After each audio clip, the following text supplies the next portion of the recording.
Meta and Anthropic, two leading AI developers, just scored partial legal victories in US federal courts over their use of copyrighted books to train their AI models.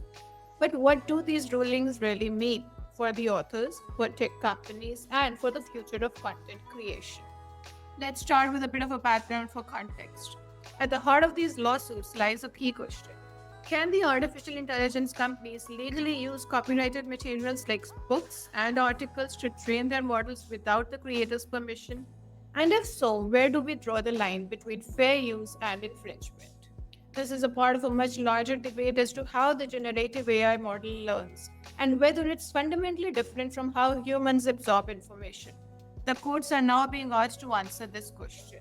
Let's start with the Meta ruling. A federal judge in San Francisco dismissed a lawsuit brought by authors wherein the authors alleged that Meta had trained its Llama models on a massive dataset of online books, some sourced from shadow libraries like LibGen. The court ruled in Meta's favor, but not because the use was definitively legal. Instead, the judge said that the plaintiffs failed to present a strong legal case or develop the right arguments. More importantly, the judge hinted that a stronger case could be made by focusing on market harm. That is how AI models might flood the market with content, making it harder for human creators to monetize their work. And then there's the Anthropic ruling. Herein, the judge ruled that the training on purchased books was legal under fair use, comparing the AI learning to a human reading a book and developing ideas.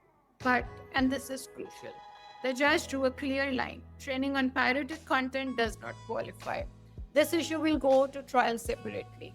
The ruling also explicitly left out the question as to whether the AI generated outputs violate the copyright. That's a major battle that is still to come.